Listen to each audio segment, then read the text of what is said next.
말씀 같이 한번 볼까요? 제목 한번 볼까요? 시작. 작은 예수가 되라.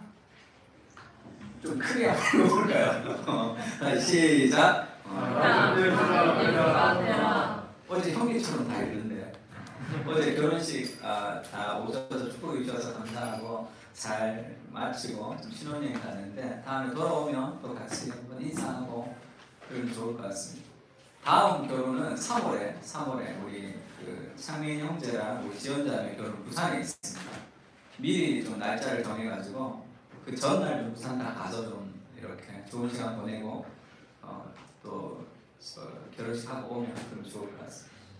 오늘 에베소서 4장 11절에서 15절. 어제 결혼식도 에베소서였는데 개그 본문이 발생돼서 내가 이제 결혼식 날 에베소서를 설교하면 이제 그 애를 잘 낸다는 그런 소문이 있다고 하니까 그 얘기하고 하려다가 할까 말까 안 했는데 오늘 반응 보니까 반응을 잘했다. 그 생각이 좀 들었어요. 그러다 고개를 뭐 그렇게 꺾을 필요는 없잖아. 오늘 에베소 4장 11절에서 15절인데 한 절씩 같이 한번 볼까요? 제가 먼저 읽겠습니다.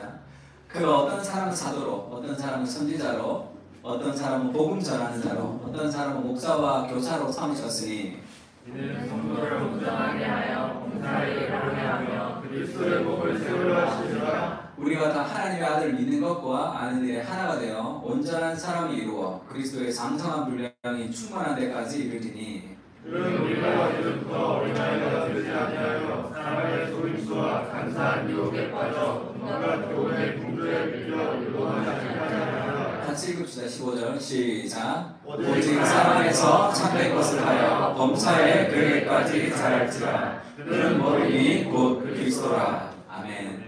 지금 이 구절은 굉장히 중요한 구절인데 지금 우리가 성장, 영적 성장에 대해서 이제 그 이번 주에 같이 공부했죠. 그 에베소서 말씀에서 그 우리 오카노 목사님 자주 말씀했던 구절인데 예전에 이제 홍 목사님 그 CBS에서 뭐 인터뷰 같은 게 있었어요. 그거를 이번 설교 준비하면서 한번 다시 한번 봤습니다. 제자 훈련이란 무엇입니까? 이렇게 이제 아나운서가 물었더니 제자 훈련이라는 것은 작은 예수가 되는 건데 오늘날의 이 한국 교회가 문제가 뭐냐를 이렇게 지적하셨어요. 한국 교회의 문제는 평신도들의 목표가 너무 낮다는 데 있다. 그들에게는 참된 제자의 목표를 가르쳐야 된다. 그러니까 목표가 너무 낮다는 거예요. 신앙생활 하는데. 그래서 삶에 힘이 없다. 그럼 뭐를 목표로 해야 되느냐? 우리가 아까 읽었듯이 그리스도의 장성한 분량까지 자라는 그것이 목표가 되어야 된다. 이렇게 얘기하고 있습니다. 그러면서 그렇게 얘기하죠. 어떤 사람은 사도로, 선지자로, 어떤 사람은 복음 전하는 자로, 어떤 사람은 목사와 교사로 삼으셨으니 할 때 이 교회의 목사를 하나님이 선물로 주셨다는 거예요. 가르치는 목사를, 목사와 교사가 사실 두 명이 아니라 이 가르치는 목사라는 뜻입니다. 가르치는 교회에서 가르치는 사람을 주신 이유가 뭐냐면 이것은 성도를 온전하게 하고 봉사일을 하게 하여 그리스도의 몸을 세우려 했습니다. 이 봉사일을 누가 하는 거예요? 목사가 하는 게 아니고 온전하게 된 사람이 일을 해서 그리스도의 몸을 세우는 것. 그러니까 목회자의 역할이라는 것은 코치 같은 역할, 감독. 정말 이 시합에서 승리해야 될 주인공들이 선수들이죠. 그게 평신도 한 사람 한 사람. 그러니까 목회자의 일은 성도를 온전하게 하는 거예요. 이게 훈련이죠. 그것을 ESV는 to equip이라고 얘기했어요. 무장시키는 거죠. 그래서 세상이라는 필드에서 승리의 깃발을 꽂아야 될, 건강한 교회를 이루어야 될 그 목표가 누구에게 있냐? 평신도 한 사람 한 사람이에요. 목회자는 코치 같은 사람이죠. 그러니까 좋은 감독은 누가 좋은 감독이에요? 최우수 감독상은 누가 받습니까? 선수가 우승하면 받아요. 그래서 좋은 목회자라는 것은 한 사람 한 사람의 삶이 어떻게 되는가로 결정이 되는 거예요. 성도를 무장시켰는지, 설교를 잘하는 거, 성경을 잘 가르치는 거 아무 의미가 없어요. 그것만으로 끝이 난다면 그들의 삶이 변화되면 그것이 의미가 있습니다. 그러니까 왜 그 하나님이 목회자를 주셨냐 하면 성도를 온전하게 해서 이 성도가 결국 어디까지 자라가야 되냐 하면 하나님을 아들을 믿는 것과 아는 일에 하나가 되어서 온전한 사람을 이루어 그리스도의 장성한 분량이 충만한 데까지, 그리스도의 장성한 분량에서 충만한 데까지 이르러야 되는 거죠. 15절에 오직 사랑 안에서 참된 것을 해서 범사의 모든 일에 그에게까지 자랄지라. 그는 머리니 곧 그리스도라. 우리가 그리스도께까지 자라가는 것을 목표로 해서 성도들을 훈련시켜야 된다는 거예요. 그러니까 한국교회 성도들이 목표가 너무 낮다. 그러면서 그리스도의 충만한 데까지 자라도록 해야 된다. 그렇게 가르쳐야 된다. 이렇게 얘기를 했습니다.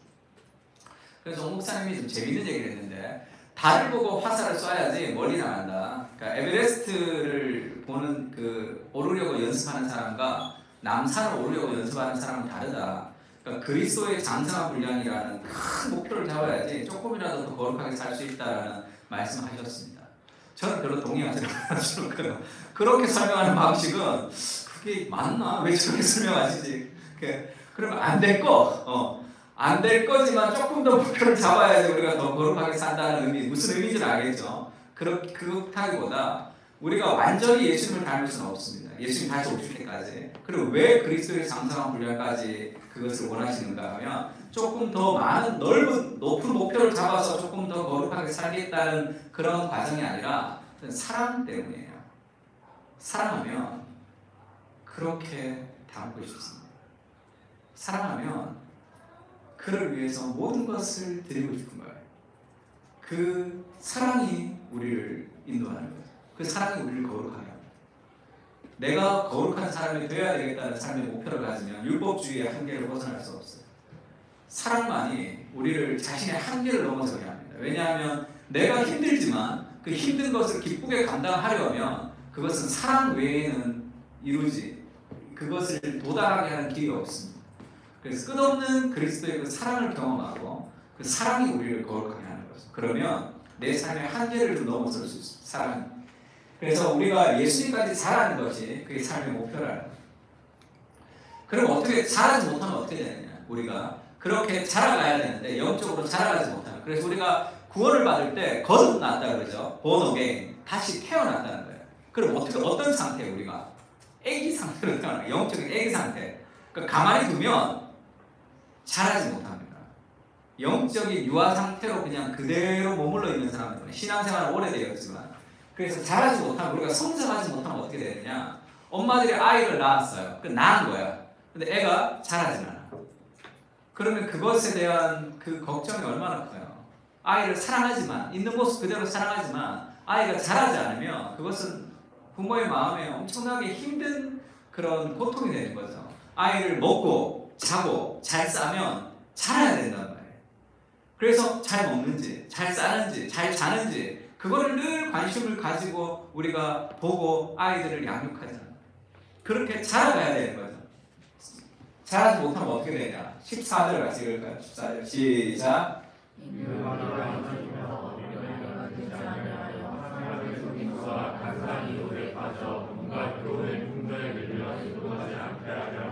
자라지 못하면 영적인 어린아이처럼 되면 사람의 속임수와 간사한 유혹에 빠져서 온갖 교훈의 풍조에 밀려서 요동하는 삶을 살게 됩니다. 하나님의 자녀지만 불안과 근심과 두려움과 그 삶에 있어서 생기를 잃어버리며 살아가는 사람들이 많죠. 이 복음의 능력이 나타나야 되는데 복음의 능력이 아니라 그 삶에 있어서 믿지 않는 사람과 동일한 삶의 수많은 그런 어떤 이 요동치는 삶을 살아가는 경우가 많습니다. 그것은 자라야 되는 거죠. 자라면 없어지는 일들이 있습니다. 그래서 지금 어린아이가 지금 젖병을 들고 이렇게 있는 거는 귀엽지만 이건 어떻습니까? 이거 약간 느낌이 좀 이상하죠. 이것을 신구약 파노라마 할 때 히브리서를 이렇게 표현해요. 히브리서. 이게 어떤 말씀을 이렇게 표현했냐면 이거죠. 때가 오래되었으므로 너희가 마땅히 선생이 되어야 될 것인데 너희가 다시 하나님의 말씀의 초보에 대하여 누구에게 가르침을 받아야 할 처지이니 단단한 음식은 못 먹고 젖이나 먹어야 할 자가 되었도다. 이는 젖을 먹는 자마다 영적인 어린아이라는 거죠. 의의 말씀을 경험하지 못한 사람. 단단한 음식은 장성한 자의 것이니 그들은 지각을 사용함으로 연단을 받아 선악을 분별하는 자들이라. 영적으로 하나님 말씀을 영적으로 자라가면 지각을 사용해서 선악을 분별한다는 거죠. 하나님의 말씀을 근거로 이게 어떻게 살아야 될지, 어떻게 판단해야 될지, 어떻게 선택해야 될지를 그것을 하나님의 말씀을 근거로 파악하고 선택하며 살아가야 돼요. 영적인 어린아이가 되면 뭘 어떻게 해야 될지 잘 몰라요. 뭘 어떻게 해야 될지를 잘 모르는 그런 삶을 살아가는 거죠. 그러면 어떻게 해요? 떠밀려서 살아가는 거죠. 문화적인 내러티브에 떠밀려서 그렇게 살아가는 거예요. 그래서 우리가 하나님의 말씀으로 또 우리가 진리 가운데 성장해야 돼요. 그걸 목표로 좀 삼아야 돼요. 성장을 해야 되는 것을. 릭 워렌이 그런 얘기를 하죠. 하지만 슬프게도 수많은 크리스찬들이 나이는 들지만 성장하지 않는다. 영적으로 계속 기저귀를 차고 젖병을 빨며 영적 유아 상태에 머물러 있다. 히브리서를 이렇게 풀었던 것 같아요. 왜냐하면 그들이 성장하려고 의도한 적이 없었기 때문이다. 성장은 자동적으로 이루어지지 않는다. 의도적인 헌신이 필요하다. 왜 성장하지 않는가 하면 그렇게 의도하지 않는 거죠. 성장을 하고 싶은 마음은 있겠죠. 그거랑 비슷합니다. 좋은 성적 받아서 잘 되고 싶은 마음이 있겠죠. 그러나 좋은 성적은 마음만 가지고 성적이 나오지는 않는 거예요. 영적으로도 마찬가지입니다. 우리가 더 성장하고 싶죠. 그런 마음은 누구에게나 다 있습니다. 근데 헌신하지 않는 거죠. 의도적으로 헌신하지 않으면 성장하지 못합니다. 그 의도적인 헌신이 우리를 성장하게 하는 거죠. 근데 오늘날의 이제 젊은 사람들의 특징은 더 그렇겠죠. 이 디지털 시대가 되면서 더 생각하고 사고하고 그렇게 나를 힘들게 하는 것을 견디는 것을 좀 어려워하죠. 그래서 성장하려면 어려움을 통과해야지 성장하죠. 그 어려움을 자꾸 이제 제거해버리려고 하는 그런 문화적인 내러티브 안에 우리가 살고 있죠. 인스타그램에는 절망이 없다. 다 좋은 것만 올리잖아요.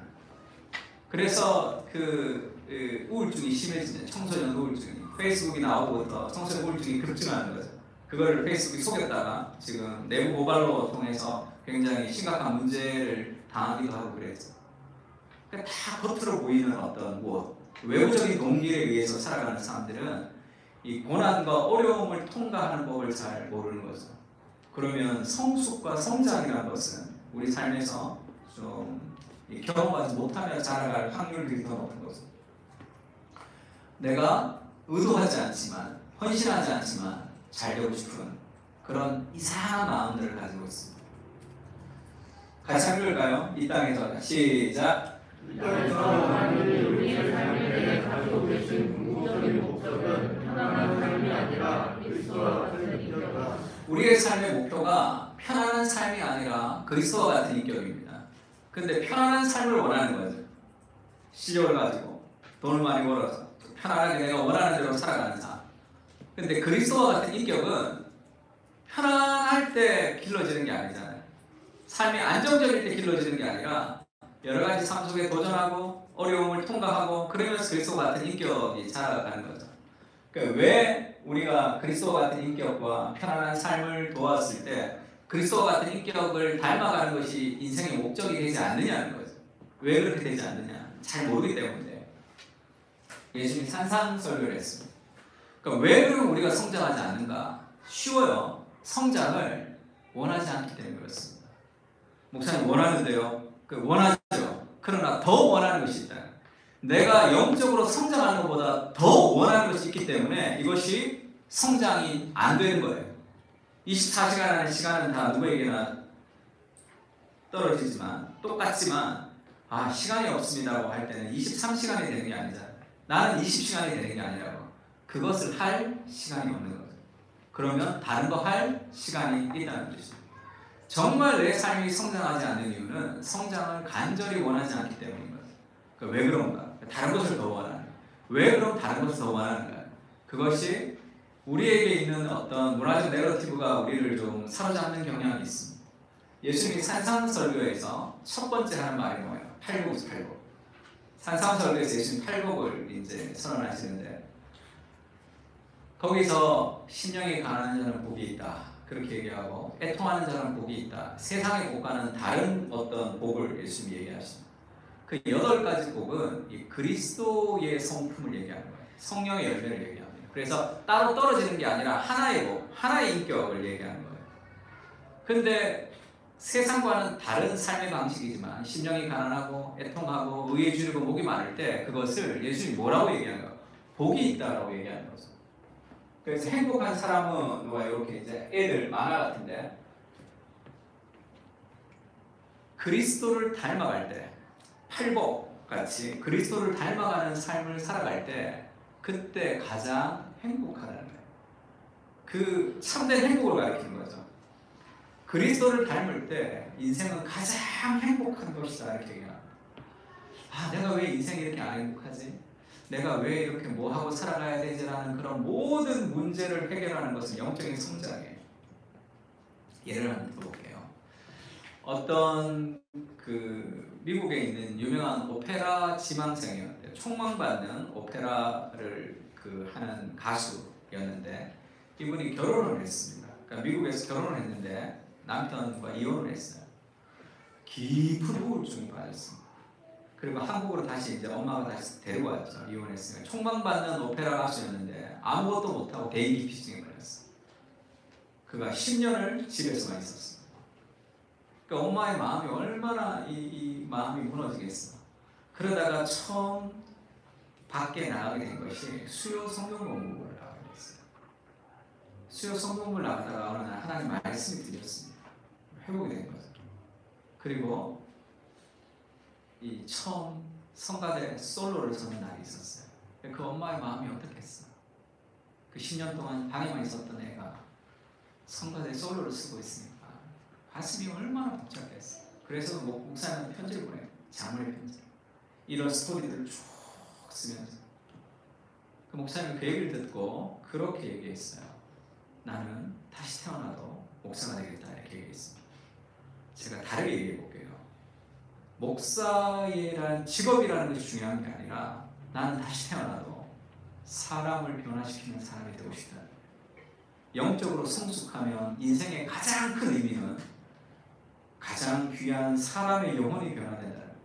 내가 가는 곳마다, 내가 가는 직장에, 내가 만나는 사람들, 내가 가는 곳곳마다 나를 통해서 사람의 인생과 영혼이 변화되는 일들이 일어난단 말이에요. 그것보다 더 가슴 벅차는 일은 없습니다. 돈 버는 거, 다 그것을 위한 서브에 불과해요. 모든 것이 우리 건강한 가정을 이루고 건강한 가정을 이루어서 어떻게 건강해요? 그 건강한 가정을 통해서 다른 가정들이 변화되고 세워지는 일들을 경험하면서 가정이 더 건강해지는 거예요. 인생은 다른 사람을 위해서 그들의 삶에 기여하는 인생의 의미라는 것은 그런 동참과 기여에서 나오는 거예요. 나의 즐거움을 충족시키는 것이 나오는 것이 아니라 그러면 그런 일이 일어나려면 어떻게 해야 돼요? 영적으로 성장하면 자연스럽게 일어납니다. 어딜 가든지 일어나요. 저는 내가 목사가 되어야 되겠다고 생각한 것이 제가 대학생 때 성경 공부하면서였어요. 제가 우리 리더한테 열심히 배웠는데 제가 딴 거 못해도 배우는 걸 열심히 배웠어요. 열심히 배워서 성경 공부를 했는데 거기서 사람들이 변화됐어요. 그것이 정말 가슴 벅찼습니다. 이 형편없는 인생을 통해서도 하나님의 역사가 이루어진다는 것에 대한 그 감격이 있어요. 그것이 인생을 가장 행복하게 살아갈 수 있는 삶의 방식이에요. 예수님이 인생은 재미없을 것 같습니까? 천만에. 가는 곳마다 죽은 자가 살아나고 병든 자가 고쳐지고 상한 자가 회복되는 그 삶의 기적들이 일어나는 거죠. 그 가장 큰 인생의 행복을 맛보게 해주고 싶습니다. 그것은 세상이 주는 그런 복이 아니라 그리스도를 닮는 인격으로 우리가 성장할 때 살아가는 삶의 복이죠. 가장 행복한 삶의 복입니다. 그러기 위해서 우리가 이제 영적으로 자라가야 되는데 첫 번째는 이 기도예요. 기도의 거룩한 습관이 좀 필요합니다. 제가 이 젊은 사람, 특히 젊은 사람들의 영성을 보면 기도가 제일 약해요. 그러면 삶에 능력이 없어요. 내가 삶 속에서 정기적으로 기도하면서 하나님 앞에 누리는 삶의 은혜가 없으면 그 삶에 어떤 이 능력이 나타나지 않습니다. 기도인데 우리가 기도를 훈련하지 못하는 이유가 두 가지가 있는데 이 구절은 그렇게 얘기하죠. 한번 읽어볼까요? 그러므로 시작. 그러므로 염려하여 이르기를 무엇을 먹을까 무엇을 마실까 무엇을 입을까 하지 말라. 이는 다 너희들이 구하는 것이라. 너희 하늘 아버지께서 이 모든 것이 너희에게 있어야 할 줄을 아시느니라. 그런즉 너희는 먼저 그의 나라와 그의 의를 구하라. 왜냐하면 이 모든 것을 너희에게 더하리라.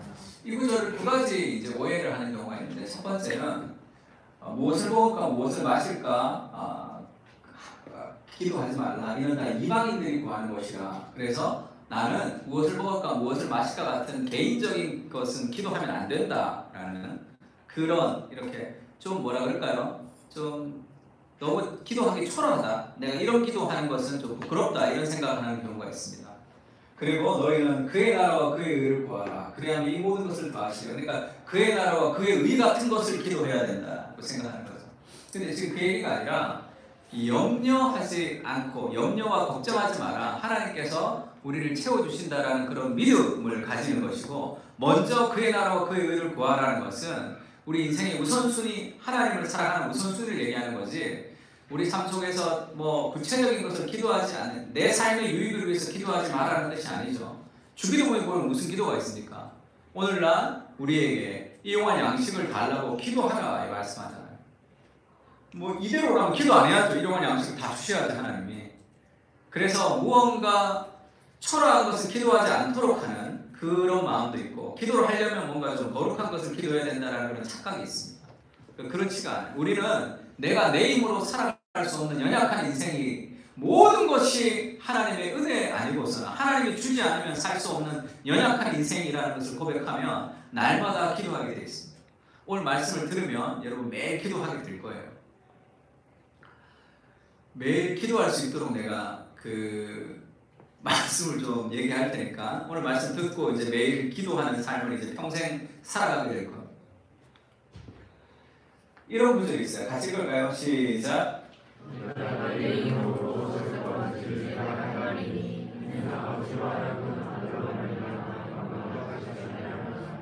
내 이름으로 무엇이든지 내게 구하면 내가 행하리라. 예수님이 자신의 이름으로 무엇이든지 구하면 내가 행하리니 내 이름으로 무엇이든지 구하면 내가 행하리라 이렇게 얘기했어요. 무엇이든지에 뭐가 있어요? 다. 모든 거 아무거나 내가 하나님께 기도하면 하나님이 행하신다는 거예요. 쉽게 얘기하면 내가 기도하면 하나님이 움직인다고 생각합니다. 어떤 거라도 괜찮습니다. 그럼 목사님 부자 되게 해달라고 기도해도 되나요? 오케이. 기도 안 하는 것보다 훨씬 더 나아요. 부자 되게 있어요. 부자 되게 있어요. 그렇게 기도하는 게 좋습니다. 기도가 하나님의 뜻에 맞지 않는 기도예요. 그러면 하나님이 이거는 커트. 그의 나라와 그의 의를 구해 이렇게 얘기하지 않는단 말이에요. 무엇이든지 간구하면 돼요. 무엇이든지 간구하면 기도를 통해서 하나님 우리에게 주시는 가장 큰 선물은 자기 인식입니다. 자기 인식하는 거예요. 그러니까 부자가 되기 위해서 계속 간절히 기도하면서 그 기도를 통해서 하나님이 두 가지를 하시는데 첫 번째는 내 자신의 생각을 바꿔주시고 그게 기도할 때 바뀌어지는 거예요. 기도할 때. 그렇게 기도하면서 바뀌어지는 것이고 두 번째는 하나님이 우리의 기도를 들으면 하나님이 움직이시죠. 그대로 움직이지는 않습니다. 그 기도를 하나님의 뜻에 맞도록 하나님께서 일을 하시는 거죠. 욥기에 보면 욥이 하나님을 향해서 저주하죠. 하나님을 향해서 비판합니다. 그것을 팀 켈러가 승리하는 기도, 데릭 키드너의 주석을 인용하면서 하나님을 향한 실망인데 하나님을 향한 분노가 일어난 거예요. 그것을 하나님을 욕하고 하나님을 분노하고 하나님 그럴 수 있냐고 막 그렇게 하나님께 대드는 것이 정말 하나님께 실망했으면 기도 안 하겠죠. 그것을 마귀가 원하는 것이겠죠. 기도 안 하고 하나님 떠나가는 거. 근데 하나님을 욕하지만 그것은 기도라면 하나님을 향해서 가는 거죠. 그것은 하나님이 기뻐하신다. 왜냐하면 그것은 내가 하나님의 뜻이 이해되지 않는다는 것뿐이에요. 왜 내 생각에는 이렇게 돼야 될 것 같은데 하나님의 생각이 이해되지 않기 때문에 내가 원망하고 분노하는 거죠. 그 원망과 분노의 기도를 통해서 우리는 하나님의 뜻을 깨달아가는 거예요. 그런 기도 없이 깨달아가는 게 아니고 그렇게 기도하면서 하나님 앞에 깨달아간단 말이에요. 박완서 씨가 한 말씀만 주소서라는 책 보면 자기 아들이 의대를 다니던 20몇 살짜리 아들이 죽었습니다. 성당을 다니고 있었는데 하나님을 향해서 계속 원망하죠. 계속 한 말씀만 좀 달라 나한테. 왜 우리 아들이 죽어야 되는지. 그렇게 계속 생각하고 분노하고 하나님을 향해서 정죄하고 그 화살을 날리다가 하나님 앞에 깨닫죠. 왜 내가 그런 일을 당하지 말아야 된다고 생각을 하는가? 왜 나만 그런 일을 그런 고난에서 배제돼야 된다고 생각하는가라는 그런 희한한 문학적 방식을 통해서 그가 회복돼요. 그거는 모든 사람에게 다 통용되는 회복은 아닙니다. 그러나 그가 그런 화살들을 하나님께 날렸기 때문에 그의 생각이 그 기도를 통해서 하나님이 일하시는 거예요. 내가 어떤 기도든지 기도하면 하나님 움직입니다. 그것이 쓸데없는 기도라도 그 기도를 통해서 하나님이 그것을 나에게 가장 원하는 방식으로, 내가 가장 합리적인 방식으로, 나에게 가장 좋은 것으로 바꾸어서 하나님이 내 삶에 역사하신단 말이에요. 그래서 부자에게 무조건 기도하세요. 마음에 있는 소원을 다 하나님께 간절히 기도하면 하나님이 그것을 바꾸어서 우리 삶 가운데 역사하시고, 두 번째는 내 삶의 인식을 기도 가운데 바꿔주신단 말이에요. 기도하지 않는데 어떻게 바뀌어요, 이 인식이? 그래서 지나갈 때도 마찬가지예요. 지나갈 때, 화장실 갈 때, 걸어갈 때 무조건 기도하세요. 기도하면 움직인다니까. 그러면 왜 가만히 있어요? 기도하면 할수록 하나님이 움직이시는데 계속 기도하세요. 걸어갈 때도 기도하고 앉았을 때도 기도하고 계속 기도하세요. 기도하면 하나님이 움직이신단 말이에요. 그게 예수님이 얘기하시는 무엇이든지 구해라. 그래야면 내가 이루어줄 것이다. 이렇게. 내가 원하는 것, 내 뜻대로 맞는 것만 기도하라. 그렇게 얘기하지 않아요. 모든 것을 다 기도하라. 이렇게 얘기합니다. 그래서 과부의 기도도 그렇게 얘기하죠. 이 과부가 억울한 일이 있어서 재판장을 찾아갑니다. 이 재판장을 성경에는 불의한 재판장이라고 그러죠. 불의한 재판장은 과부가 아무리 억울해도 들어주고 싶은 마음이 없어요. 근데 자꾸 귀찮게 하니까. 계속 얘기하니까 이 불의한 재판장이 이 과부가 나를 번거롭게 하니 내가 그 원한을 풀어주리라. 그렇지 않으면 늘 와서 나를 괴롭게 하리라. 그래서 그 과부의 원한을 풀어준 거예요. 그 예수님이 그렇게 얘기하죠. 불의한 재판장이 말하는 것을 좀 들어봐라. 하물며 하나님께서 그 밤낮 부르짖는 택하신 자들의 원한을 풀어주시지 않겠느냐. 그들에게 오래 참으시겠느냐. 내가 너에게 이르노니 속히 그 원한을 풀어주시리라. 그러나 인자가 올 때 세상에서 믿음을 보겠느냐 하시니라. 그러니까 하나님을 계속 두드리라 이 말이 아니죠. 하나님을 계속 두드리라는 것은 하나님이 불의한 재판장이라는 뜻이잖아요. 그러니까 불의한 재판장, 그 아주 나쁜 인간도 계속 간구하면 들어주는데 하나님은 불의한 재판장이 아니라 선한 재판장이죠. 네가 간구만 하면 들어주는 사람이다. 근데 인자가 올 때에 세상에서 믿음을 보겠느냐? 이게 뭐예요? 믿음을 볼 수가 없다는 뜻이죠. 인자가 다시 올 때 세상에서 그런 믿음을 볼 수 있겠느냐? 그걸 좀 찾을 수 없다는 것이에요. 불의한 재판장도 자꾸 간구하면 들어주는데 하나님은 선하신 하나님이라 스탠바이가 되어 있다는 거야. 기도하면 응답한다는데 그런 스탠바이가 되어 있는 거죠. 이런 말씀이 있어요. 야고보서 같이 읽을까요? 너희는 시작. 너희는 욕심을 내어고 얻지 못하여 환영하며 시기하여 도주를 하였고 너희가 얻지 못하면 하나님이 알게 되며 너희가 받지 못하면 종종 못하고 잘못하기 때문이다. 너희가 얻지 못함은 구하지 아니하기 때문이다. 성경은 분명하게 얘기해죠. 그럼 이게 다른 말로 뭡니까? 기도하면 얻을 수 있는 것을 기도하지 않기 때문에 얻지 못하는 것들이 많다는 거예요. 왜 풍성한 인생을 살지 못하는지 압니까? 기도하지 않기 때문에. 왜 그 하늘의 그 수많은 능력들을 갖다 사용하지 못하는지 압니까? 기도하지 않기 때문에 능력이 나타나지 않는 거예요. 너희가 얻지 못하면 구하지 아니합니다. 그럼 너희가 기도하면 얻을 수 있는 것이 분명히 있다는 거예요. 기도하지 않으면 얻지 못하지만 기도하면 얻을 수 있다는 것이 분명히 있습니다. 어떤 기도? 아무거나 기도하세요. 모든 걸 다 기도해요. 내가 원하는 걸 다 기도해도 돼요. 모든 기도를 하면 할수록 하나님 움직입니다. 네, 하나님은 우리의 기도를 통해서 움직이시는 분이시란 말이에요. 이를 행하는 여호와, 그것을 만들어 성취하신 여호와, 그의 이름을 여호와라 하는 자가 이같이 이르시도다. 내 이름을 거는 거죠. 너는 내게 부르짖으라. 내가 내게 응답하겠고 네가 알지 못하는 크고 은밀한 일을 내게 보일 것이다. 기도하면 하나님 보여주시는 것들이 있습니다. 그렇지 않으면 현실 세계에 갇혀서 이 현실의 문제 안에서 그 현실의 문제를 내가 어떻게 해결해요? 내 입으로 해결할 수 있는 것들만 살아가니까 삶이 고단하고 힘든 거죠. 초자연의 능력이, 하나님의 능력이 보이지 않는 세상 속에서 있는데 그것을 지금 보이는 현실 속에서 이것이 이렇게 통로가 되어서 이렇게 들어와야 되잖아요. 이스라엘이 포로로 끌려갔습니다. 70년 뒤에는 돌아올 거예요. 그것이 하나님의 약속입니다. 70년 뒤에는 너희가 돌아오게 될 것이다. 하나님이 약속하셨어요. 근데 이렇게 얘기합니다. 너희가 사방에 남은 이방 사람이 나 여호와가 무너진 곳을 건축하며 황폐한 자리에 심은 줄을 알리라. 나 여호와가 말하였으니 이루리라. 하나님 말하였으니 이루는 거죠. 주 여호와께서 이같이 말씀하셨느니라. 그래도 이스라엘 족속이 이같이 자기들에게 이루어 주시기를 내게 구하여야 할지라. 이게 무슨 말이에요? 70년 뒤에 포로에서 돌아오게 될 것이라는 것은 하나님의 뜻입니다. 반드시 이루어질 거예요. 근데 기도를 통해서 이루시겠다는 뜻입니다. 그럼 기도하지 않으면 어떻게 되는가요? 그 말은 틀린 말이에요. 내가 기도하지 않을 수 있겠죠. 그럼 내가 그 은혜의 역사에 동참하고 누리지 못할 뿐입니다. 반드시 누군가의 기도를 통해 하나님이 그 일을 이루신다.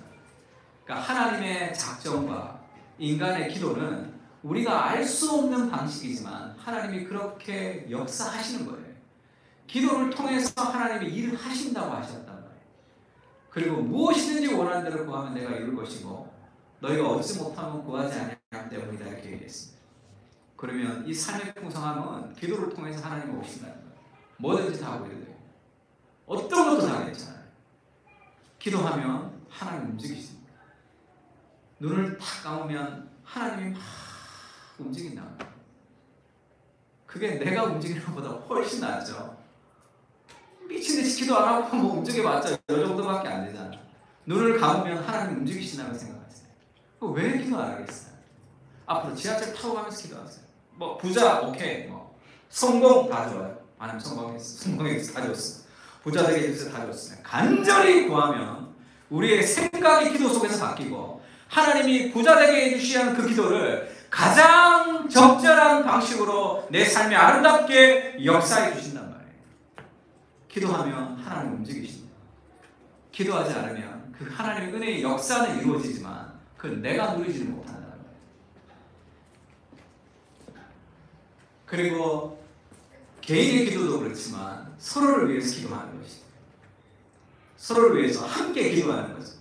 하나님이 공동체를 통해서 일하시기 때문에 그렇게 함께 역사하는 병든 믿음의 기도는 병든 자들을 구원하리니. 그래서 너희가 병든 자들이 있으면 교회 장로들에게 가서 이 기름을 부으면서 기도하라, 기도를 부탁하라 이렇게 얘기하죠. 왜죠? 인간의 기도, 서로 함께하는 기도가 능력이 있다 이렇게 얘기합니다. 믿음의 기도는 병든 자를 구원하리니 주께서 그를 일으키시리라. 혹시 죄를 범하였을지라도 사하심을 받으리라. 그러므로 너희는 죄를 서로 고백하며 병이 낫기 위하여 서로 기도하라. 의인의 간구는 역사하는 힘이 크다는 거죠. 엘리야는 우리와 성격이 같은 사람이에요. 엘리야는 우리가 똑같은 사람이었어요. 그런데 엘리야가 비가 오지 않기를 기도했더니 비가 오지 않았고 비가 오기를 기도했더니 비가 왔다는 거예요. 야 엘리야 좀 봐라. 그 너랑 똑같은 인간이야. 근데 그의 기도를 통해서 하늘 문이 열리기도 하고 닫히기도 했다는 거예요. 그게 서로를 위해서 기도하는 삶의 능력이죠. 서로를 위해서 기도하면 하나님의 역사가 그의 삶 가운데 이루어집니다. 그렇게 기도하는 거죠. 하나님의 역사가 우리 삶 가운데 이루어지면 해결되는 거예요. 문제가 크지만 하나님보다 더 큰 문제는 없습니다. 그래서 인생의 모든 문제는 문제 하나하나를 해결할 어떤 능력이 생기는 것이 아니라 하나님의 임재가 그 문제를 해결하는 경우가 많아요. 그 문제가 크지만 하나님이 인지하시면 이거 별거 아니네 이런 생각이 든단 말이에요. 그 삶의 시야를 넓혀주는 거죠. 기도는 인간적인 방법들을 구체적으로 알려주시기도 하시지만 믿음의 기도는 엘리야 같은 일들을 이룰 수도 있죠. 우리 삶 속에 그런 기적 같은 역사들을 우리 삶 가운데 보려면 기도가 쌓여요. 기도. 서로를 위해서 기도해요. 하나님 앞에 자녀를 위해서 기도해요.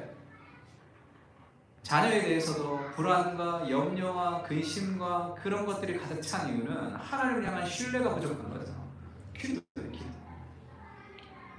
우리의 자녀를 하나님이 가장 아름답게 인도하실 것이라는 삶의 확신을 가지고 기도하면 그렇게 됩니다. 기도하면 그렇게 역사가 이루어지는 거예요.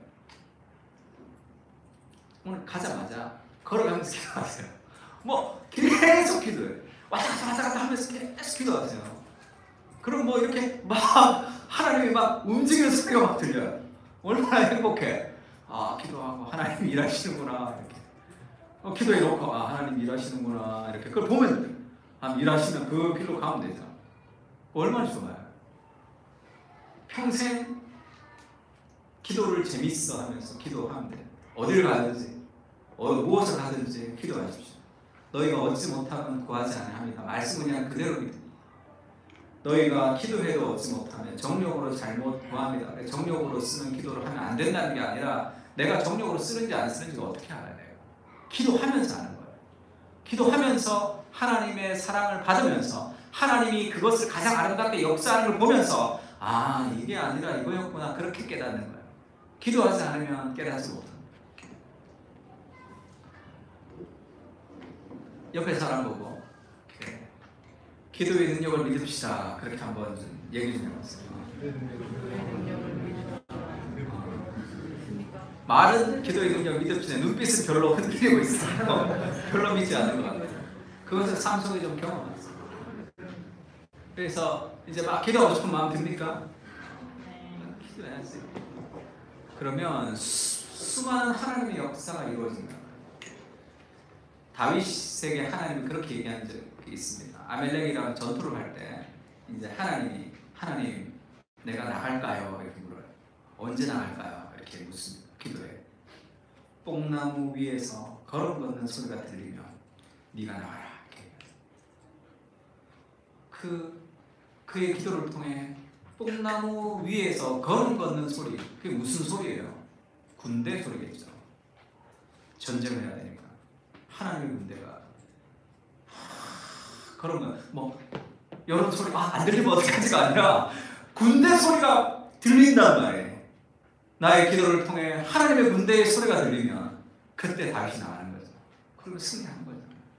하나님이 함께 하셔서 늘 승리했다는 승전보가 다윗의 전술이 아니라 하나님이 함께 하십니다.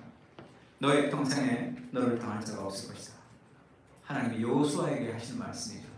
모세가 죽고 사람들이 자기를 인정하지 않는 그 모세 다음에 자기가 리더십을 가졌단 말이에요. 얼마나 불안했을까요?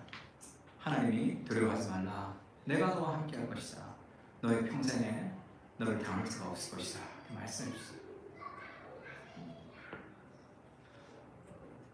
매일매일 기도에 무릎을 꿇고 왔다 갔다 기도하세요.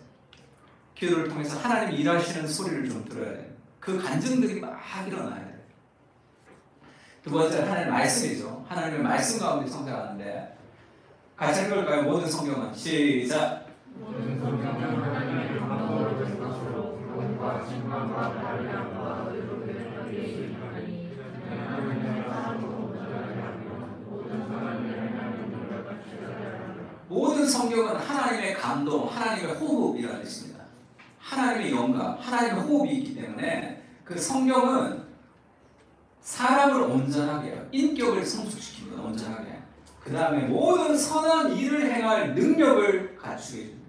성경은 하나님의 능력, 모든 선한 일을 행할 수 있는 모든 능력을 우리에게 준단 말이에요. 어떻게 성경이 주느냐? 하나님의 말씀을 묵상하는 삶을 살아가며 그 말씀이 그날 그 시간에 당장 내 삶에 어떤 은혜와 역사를 이룰 수도 있지만 그 하나님의 말씀을 묵상할 때 그거는 우리의 사고를 바꿉니다. 우리의 사고의 패턴을 바꾼단 말이에요. 삶을 변화시키려면 생각을 바꿔야 된다 이렇게 얘기하죠. 내가 이럴 때 이렇게 판단하고 이럴 때 이렇게 결정하고 이렇게 모든 선택과 상황 속에서 가장 적절한 것을 내가 선택하고 삼아야 되는 그런 모든 지혜가 하나님의 말씀을 묵상하는 삶 속에서 오는 거예요. 하나님의 말씀을 묵상하면 그것이 삶의 습관이 되면 선한 생각과 방향으로 삶에 적용 가능하단 말이에요. 그렇지 않으면 그 생각이 나지 않는다. 하나님의 말씀을 묵상하는 거죠. 리버는 그렇게 얘기합니다. 삶을 바꾸기 위해서는 생각을 바꿔야 된다. 다른 말로 하면 마음을 바꿔야 돼요. 마음이 변화되어야 되는 거죠. 그러면 사고방식을 바꾸는 것인데 그것은 우리의 머릿속에서 먼저 일어나죠. 이 머릿속에서 모든 판단과 생각, 모든 죄는 우리의 의지가 포함되잖아요. 내가 생각하고 결정하고 행동하는 거예요. 모든 것은. 하나님의 말씀을 꾸준히 묵상하며 살아갈 때 하나님의 음성이 들리는 범위 안에서 내가 사고합니다. 말씀을 묵상하지 않으면 뭐가 우리의 사고를 사로잡을까요? 하루에도 만 가지 생각들이 더 우리 삶 가운데 들어오죠. 그 중에서 어떤 것이 우리의 사고 체계를 사로잡느냐 말이에요. 하나님 말씀을 꾸준히 묵상하지 않으면 말씀과 다른 생각이 우리의 사고 체계를 사로잡는 거예요. 그러면 우리의 판단과 우리의 선택과 우리의 모든 행동은 하나님의 말씀과 벗어난 삶의 궤적을 따라 살아갈 수밖에 없습니다. 그러면 삶의 결과가 바르지 않겠죠. 하나님의 말씀을 사고할 때, 그 묵상할 때 가장 올바른 판단들을 내릴 수 있는 거예요. 바울이 기도하죠. 바울이 지금 에베소 교인들을 위해서 기도합니다. 주 예수 그리스도의 하나님, 영광의 아버지께서 지혜와 계시의 영을 에베소 교인들에게 주었으면 그게 부어져야 돼요. 그래서 하나님을 알게 하시고 하나님을 다 알지만 그 정도 아는 것이 아니라 하나님을 정말로 풍성하게 알게 너희 마음의 눈을 밝혀달라는 거죠. 마음의 눈이 밝혀지면 부르심의 소망이 무엇이고 기업의 영광의 풍성함이 무엇이며 그의 힘의 위력으로 역사하심을 따라 믿는 우리에게 베푸신 능력이 지극히 크심이 어떠한 것을 너희로 깨달아진다는 거죠. 이거는 하나님의 능력을 막 부어주시는 게 아니라 지금 내 삶의 현실에서 보이지 않는 것들이 보인다는 거예요. 지금 내 삶의 현실에서 하나님이 나와 함께 하시는 그 은혜의 풍성함과 그 하나님의 위로와 하나님의 사랑이 우리 삶 가운데 깨달아지면서 그 풍성한 능력을 가지고 삶을 살아가면서 모든 것을 다 행할 수 있는 거예요. 모든 선한 일을 행할 능력이 거기에서 온다. 성경을 읽으면서 우리가 두 가지가 있었는데 첫 번째는 하나님이 나를 사랑하신다는 그 완전한 안정감을 하나님의 말씀을 묵상하면서 우리 속에 들어오는 거예요. 그 안정감을 가질 때 우리가 많은 일을 다 할 수 있는 거예요. 어마어마한 성취를 다 할 수 있습니다.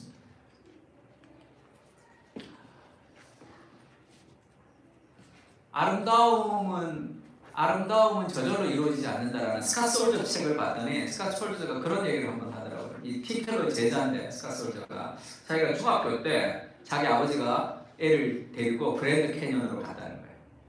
그래서 자동차를 탔는데 이 삐진 거야 스캇 솔저가. 왜냐하면 만화영화 하는 시간인데 지금 그랜드 캐니언을 가자 그래가지고 입이 이만큼 나와가지고 거기까지 간 거야. 그랜드 캐니언에.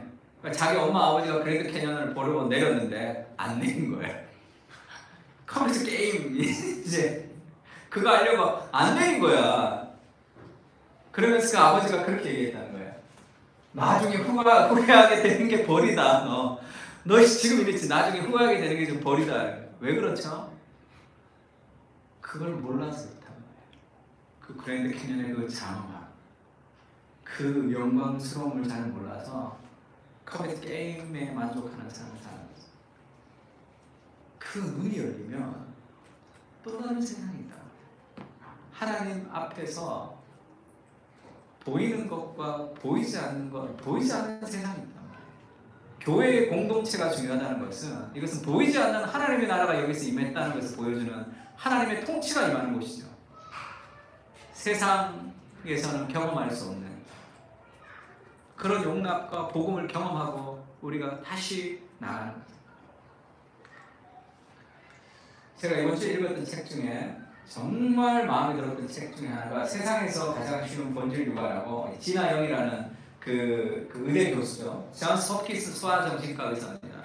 이분 새롭게 하셔서 돼 있어요. 굉장히 신앙이 좋으신 분인데 이분 뭐 장애도 있죠. ADHD도 있고 지금 조금만 일하면 이제 그 배터리 방전되듯이 그렇게 되고 이제 그런 분인데 정말 마음에 들었어요. 거의 이제 이분은 신앙을 좀 이렇게 자기의 직업에 정말 잘 접목시켰어요.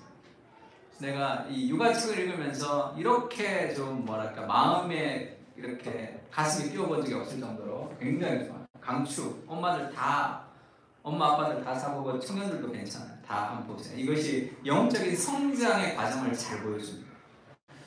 본질 육아라는 것을 이 사람이 밥을 짓는 것과 비교해요. 밥을 지을 때 쌀이 있고 물이 있고 불이 있으면 돼요. 쓸데없는 거 넣으면 밥이 이상해진다. 쌀이 아이들이고 물은 사랑과 보호고 불이라는 것은 아이의 가치와 신념을 세워주는 거다. 그것만 본질을 잡아야 된다는 거죠. 그래서 이런 얘기를 합니다. 건강한 사람들 소아정신과를 자기가 쭉 조사했더니 딱 두 가지 말씀드린다. 본질. 그거를 이렇게 얘기합니다. 조건 없는 사랑을 표현해 주는 거예요. 첫 번째. 많은 부모가 조건부 사랑을 표현하는 거죠. 초등학교 들어가기 전까지는 조건 없는 사랑. 초등학교 들어가면 이제 성적을 갖고 이제 쥐어짜는 거죠, 사람들을. 그래서 우리나라는 굉장히 심각한 게 경쟁을 노골적으로 드러내는 사회이기 때문에 굉장히 무례함이 지금 이렇게 판을 치고 있는 사회가 된 거죠. 그래서 이 진아영도 미국에 있다가 한국에 있다가 왔을 때 이제 성적을 이렇게 써서 성적대로 뭐 그런 거 있죠. 의자 놓고 1등부터 의자 놓고 우리 민족 상학도 그렇게 하죠. 시험을 쳐서 1등부터 이걸 다시 놓습니다. 책상을. 그 다음에 애들 성적을 가지고 이렇게 동기부여를 하는 것을 거의 이분이 와서 너무 경악을 해버렸어요. 그건 사실 생각할 수 없는 건데 우리는 그것을 쉽게 생각하는 거죠. 그게 왜 그러냐면 외적 동기를 자꾸 주입하는 세상 속에 살기 때문이죠. 외적 동기. 이거 하면 이거 해줄게. 이거 잘하면 이거 사줄게. 그러면서 무언가 능력이 있어야지만 된다는 외적 동기를 부여해주는 내적 동기를 부여할 수 없는 사회이기 때문에 그렇게 됐다 이렇게 평가했습니다. 조건 없는 사랑. 그래서 동시에 아이가 절대적인 가치를 가지고 있다는 것을 말해줘야 된다. 그러니까 조건 없는 사랑을 받아야지 어떤 삶을 살아가느냐는 거죠. 내적 동기와 외적 동기를 얘기했습니다. 내가 완전히 우리 부모로부터 조건 없는 내 존재 자체가 정말로 귀하다는 그것을 받을 때만 외적 동기, 이거를 통해서 뭘 얻는 것이 아니고 내적인 동기죠. 내적인 동기가 가장 사람을 열심히 일하게 합니다. 신앙을 떠나서도 일을 할 때 내적인 동기, 이걸 통해서 돈을 더 많이 받는 것보다 더 열심히 일하고 신나게 일하고 재밌게 일하고 제대로 일할 수 있는 내적인 동기가 뭐냐? 그거를 기여라고 얘기해요. 세상에 기여하는 거예요. 근데 왜 세상에 기여하면서 의미를 찾지 못하냐 하면 내가 조건 없는 사랑을 받고 있는 완전한 하나님의 사람이라는 확신이 없기 때문에 여기를 자꾸 채워 넣어야 되는 거예요. 열심히 노력하고 열심히 공부하고 이걸 자꾸 채워 넣어야 되는 거예요. 그리스도께서 십자가에서 목숨을 버리시고 모든 것을 우리에게 다 준 거죠. 그 만족이 우리를 기여하는 사람이 되게 한단 말이에요. 그래서 그렇게 부모에게 조건 없는 사랑을 받은 사람이 두 가지 특징이 있는데 첫 번째는 어디를 가면 얘는 그렇게 생각한다는 거예요. 여기서 내가 뭐 애들 해줄 게 없나? 내가 뭐 기여할 거 없나? 여기서 내가 뭐 좀 섬길 거 없나? 이렇게 생각한다는 거예요. 그렇지 않은 사람 여기서 내가 뭐 얻을 거 없나? 이렇게 생각하죠. 두 번째는 실패해도 좌절하지 않는다. 왜? 내 존재가 건강하게. 하나님의 말씀을 읽으면서 우리의 뭐가 바뀌는 거죠? 정체성이 바뀐다. 완전한 사랑을 받고 있는 그런 은혜의 동기. 나같이 부족한 인생을 하나님이 끝없이 사랑해 주시는 거 하나님의 사랑이 깊이 느끼는 거죠. 그것을 하나님께서 우리에게 주시고 그리고 주일날 교회 오면 그 격려가 있는 모습 그대로 우리의 학벌과 능력과 어떤 외적인 무엇이 아니라 나의 존재 그 자체로 나를 사랑해주고 격려해주는 사람들을 통해서 우리가 복음을 받아들이는 거죠. 그때 삶은 더 많은 성취를 할 수 있어요. 그리고 더 잘할 수 있습니다. 그러니까 부모가 해야 될 게 두 가지밖에 없다는 거죠. 쓸데없는 거 하지 말고 조건 없는 사랑과 이 절대적인 가치를 가져주고 또 다양한 여러 가지 그런 그 법칙들을 얘기하는데 다 괜찮아요. 한번 강추합니다. 페어링 포워드라고 이 잠 맥스웰의 책이 있었어요. 옛날 책인데 실패를 통해서 전진하라 그런 책이 있었습니다.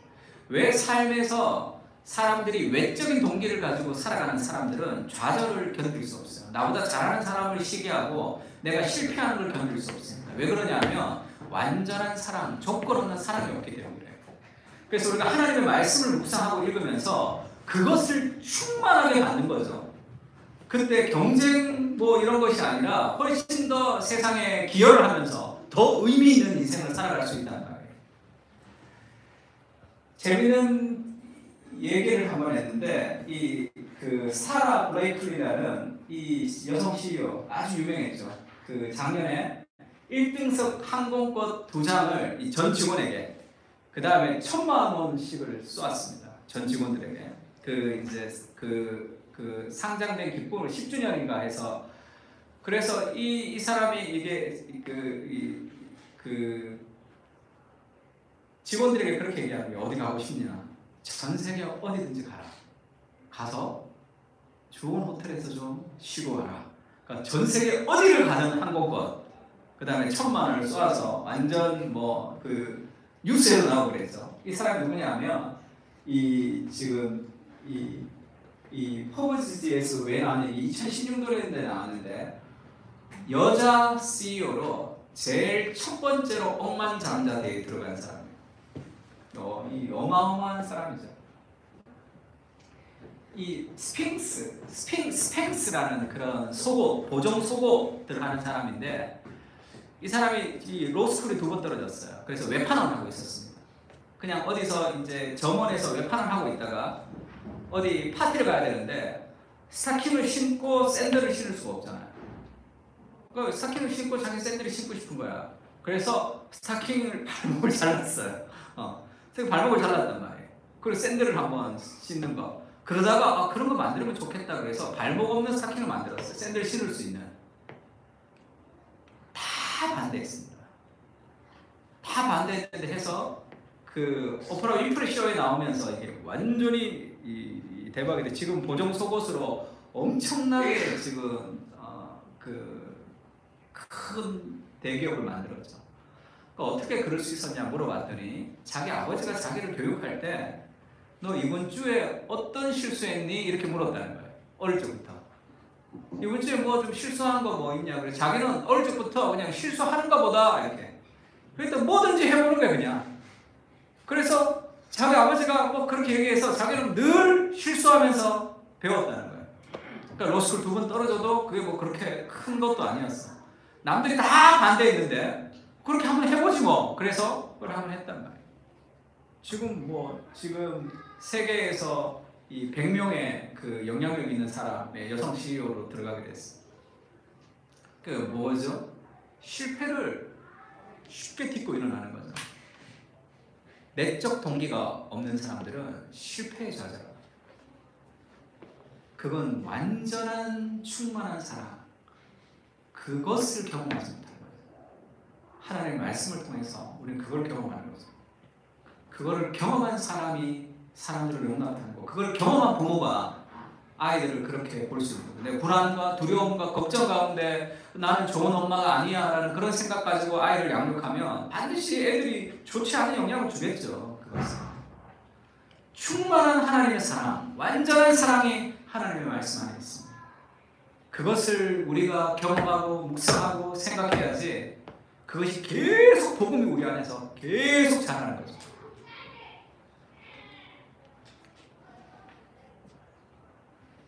빌립보서 1장 6절 마지막 읽어볼까요? 시작.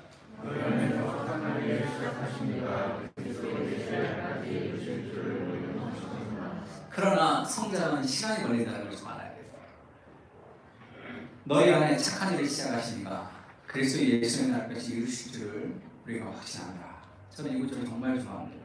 저를 향해서도 자주 선포하고 여러분을 향해서도 자주 선포합니다.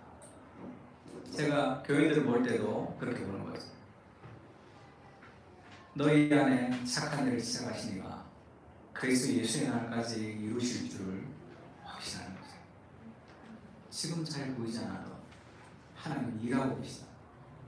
반드시 한 사람 한 사람의 인생을 가장 아름답게 인도하시리라는 삶의 확신을 가지고 기도하고 있습니다. 그것이 나 자신에 대해서, 다른 사람에 대해서 훨씬 더 많은 용납을 가질 수 볼 수 있는 거죠. 실패하고 좌절하고 잘못하고 그럴 수 있습니다. 내 안에 착한 일을 시작하시니까 지금도 일하고 있다는 것을 신뢰할 필요가 있어요. 그래서 리고린이 이런 얘기하죠. PVP, GIF, WMY를 이거를 배지도 달고 티셔츠도 만들었대요.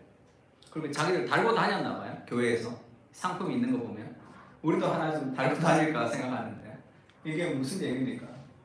Please be patient. 제발 좀 인내해 주세요. 제발 좀 참아주세요. 나를 참아달라는 거야. 나의 더러운 성격을 좀 참아달라는 거야. God is not finished with me yet. 하나님이 아직 나에 대한 일을 완성하지 않았습니다. 그래서 나는 진행 중입니다. 하나님이 역사하고 있습니다. 그래서 이렇게 다른 사람을 향해서도 제발 좀 참아주세요. 나 지금이 이렇지만 하나님이 지금도 내 삶 가운데 일하고 있습니다. 아직 끝나지 않았습니다. 아직 하프타임, 인생의 후반전에 우리는 승리하게 될 겁니다. 좀 기다려라는 거죠. 그럼 이 삶의, 그러면서 제가 리고렌의 책 중에 가장 그 목적적인 삶에서 가장 좋아하는 한 문장을 꼽으라면 이 문장이에요. 같이 읽을까요? 시작. 우리가 원하는 곳에 서 있지 않지만 돌아보면 처음 우리가 서 있었던 곳에 있지도 않다. 다시 한번 읽어봅시다. 시작. 우리가 원하는 곳에 서 있지 않지만 돌아보면 처음 우리가 서 있었던 곳에 있지도 않다. 우리가 원하는 곳에 있지는 않죠. 우리는 저 정도로 성장했으면 좋겠지만 여전히 우리는 이 자리에 있습니다. 근데 돌아보면 처음 있었던 자리가 아니에요. 이만큼 성장한 거예요.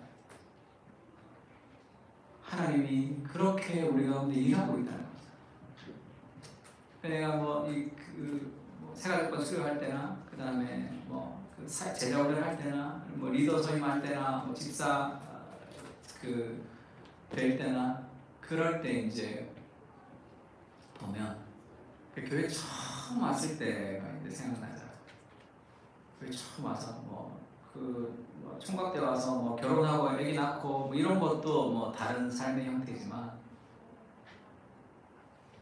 우리는 자라는 중입니다. 우리는 성장하고 있다. 하나님이 우리 가운데 일하고 있다. 그 은혜에 대한 확신이 필요합니다. 그리고 우리 조급해지지 않습니다. 실패 앞에서도 좌절하지 않는다. 넘어지면 일어나면 돼요. 하나님이 지금도 우리 가운데 일하고 있다. 우리 자녀를 볼 때도 마찬가지입니다. 하나님이 우리 자녀 안에서 지금도 일하고 있다. 가장 아름답게 인도해 주실 하나님을 신뢰하는 것. 그때 우리가 성장합니다.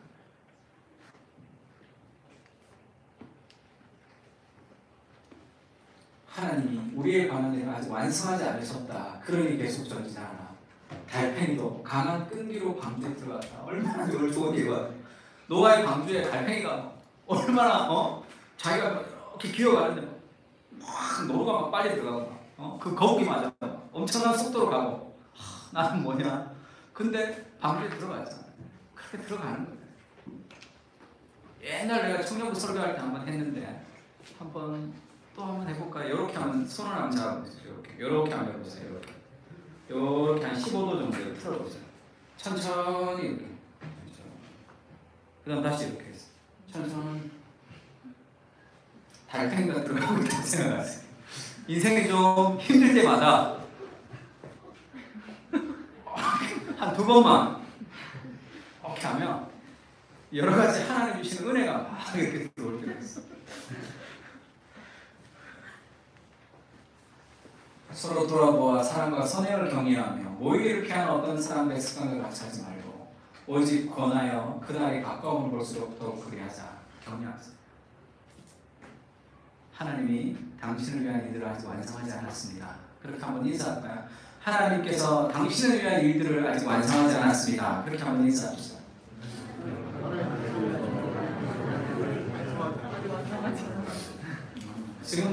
지금도 하나님이 일하고 계십니다. 그렇게 한번 인사하세요. 자, 한번 찬양합시다. 우리 온전케 되리라는 찬양인데요. 가사가 너무 좋죠. 주 앞에 나와 제사를 드리네. 마음 열어 내 삶을 드리네. 주를 봅니다. 끝없는 사랑이 나를 회복시키죠. 이제 눈들어 주를 보네. 그 능력이 나를 새롭게 해. 주님의 사랑이 나를 만지시니 내 모든 두려움이 사라지네. 그러니까 폭풍 속에서도 내가 주를 붙들고, 인생에 폭풍이 없진 않지만 폭풍 속에서도 주를 붙들고 믿음으로 주와 걷죠. 갈보리 언덕 넘어 그 어느 날, 이게 뭐죠? 우리가 마지막에 예수님을 만날 때 그날에 우리는 주 안에 온전케 되리. 원래 제목이 컴플리트. 우리는 그날에 완전하게 된 하나님의 사람. 지금 그것이 여기서 조금씩 전진하는 거예요. 그래서 그 팀켈러가 와이프랑 남편이 꼴 보기 싫을 때마다 다이아몬드에 흙이 묻었다고 생각해요. 한 80년, 한 50년만 참으면 그 사람은 완전히 변화된다. 그런 얘기를 안 했어. 천국 가면 완전히 변화되겠죠. 그 완전하게 변화될 예수님을 완전히 닮은 그 사람이 지금 조금 흙이 묻은 거예요. 그걸 좀 인내하면 우리는 조금씩 예수님을 닮아가는 거예요. 도와주시고 작은 예수 그리스도로 살아갈 수 있게 주님 우리 가운데 함께하여 주시옵소서.